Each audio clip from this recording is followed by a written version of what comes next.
spent months dominating the newsroom, and I decided I needed a new challenge. So here I am at Arlington Kickboxing Academy, where champions before me have honed their skills.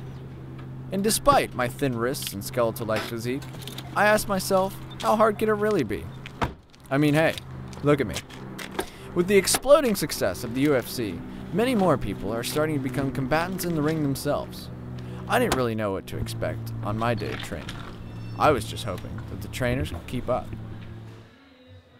Upon entering, I'm immediately greeted by the many glorious trophies won by the victorious inhabitants of this dojo of destruction. I wanted an insider's perspective on the martial art form before I took to the ring myself. So, what was your name? Ken Alexander. Professional fighter Ken Alexander is a gym manager here at AKA, and he will also be my sensei for the day. So, can you give us a little bit more background on MMA? Where did it come from? MMA, pretty much, I like to boil it down to its pancreation.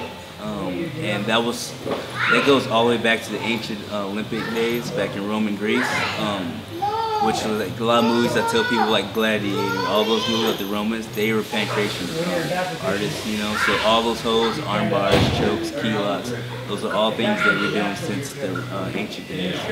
So what we see right now is the crazy octagon rings, people killing each other. Is that the same thing? Yeah, that's mixed martial arts. Okay. You know, you tell somebody mixed martial arts, they'll say, do you do UFC?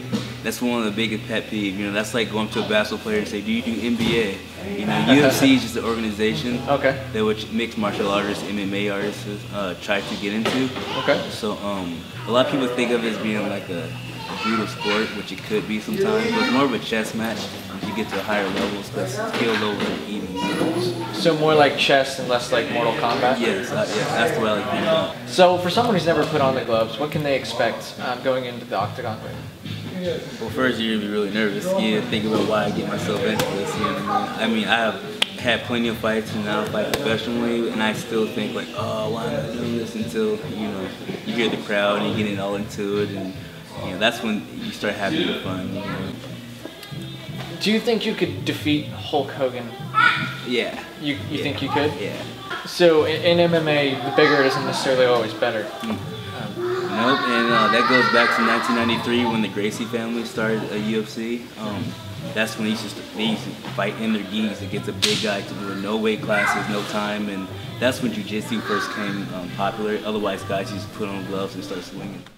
I was already starting to feel like I was getting a grasp on this MMA business, so I asked former EVC student Kevin the Machine Butler what I could expect when I took to the ring. So, Kevin, what goes into being an MMA fighter?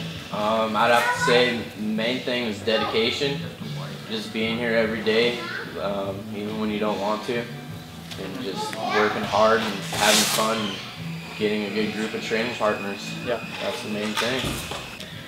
Anything crazy ever happened to you in the ring? In the ring? Oh, everything's crazy in the ring. It's always crazy. You know, every fight I've had has been a war, just 3-round wars, and those are always the best and most memorable because you just, afterwards you feel so good about yourself when you get your hand raised off after struggling it out for 3 rounds. And I'd have to say that's probably the best thing. After hearing about the intensity of life in the octagon, I was more ready than ever. The only thing left to do was to put on the gloves, learn the basics, and take to tearing apart my opposition. I knew exactly what this moment called for.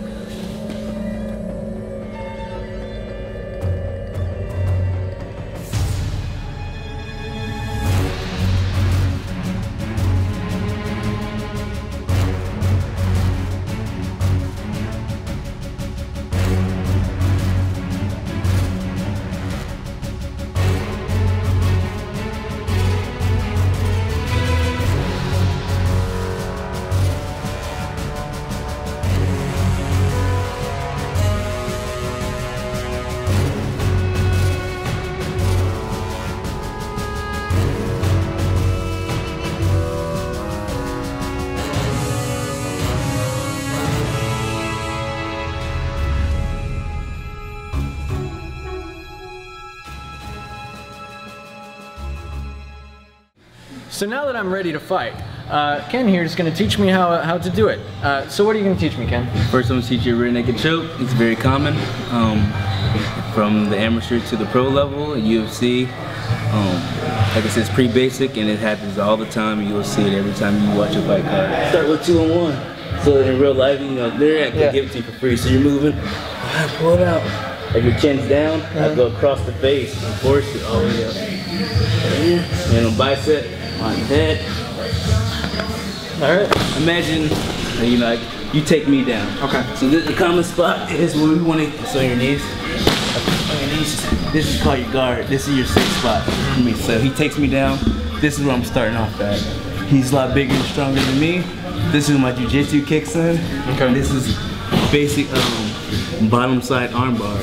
So here, you know, if he's trying to punch you, which often happens, catch your arm right here. I have to get head control right here. And what I'm gonna do is use my hips and pivot. I have to use this foot right on this hip. Yeah. Pivot this way. Okay. This arm is right here. This is what I'm gonna arm bar. And from there, I raise my hips up to the sky.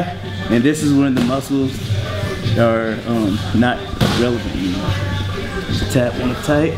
Lovely. Ken proceeded to show me some important moves I could use in the octagon, or even for self-defense. I could feel the earned sweat trickling down my forehead, the shrill screams of Ken's daughter frolicking nearby. The glory was so near I could taste it, and all of that remained was to step into the ring, the place where boys become men and warriors become champions. I was starting to learn my strengths and erase my weaknesses. I was sure I was ready for the roar of the crowd and the sound of the bell. I was ready to have my arm raised, victorious once again. So, we got a little bit striking and hitting pads. We got a little bit basic submission, rear naked choke. We also added in a scenario, real life scenario. If somebody was bigger than you, you don't have to worry about that too much. But, and that was a bottom side arm bar where it can be effective with jiu-jitsu, where it doesn't matter the size or strength. You feel pretty ready? Oh, I'm ready to go. Yeah. Let's do this. Yeah. All right, he's ready.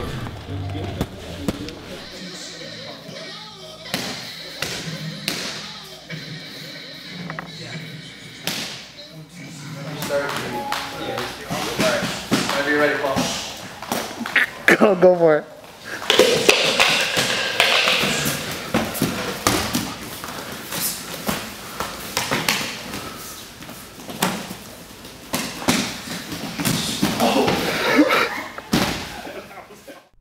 After my brief, yet glorious, bout, I sat down with former pro and AKA owner Landon Showalter to ask him how I did.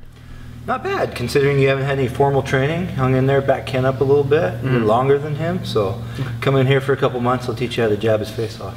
Awesome. So what do you say the chances are of me going on in this sport here? If you want it and you train for it, anyone can do it. Looking back, my expectations have changed some. I learned how much it took to be a competitive fighter, and see now that it would be months before I could do what Ken was able to do to me in a matter of seconds. The brief training I received at AKA was excellent, and I recommend it to anyone looking to become a fighter, or to get in some shape or learn self-defense. But truth be told, I was exhausted, and I wasn't sure if time would heal the emotional scars of such a one-sided beatdown. For the Clipper Investigates, I'm Zerbel, and I think I'll stick to the newsroom.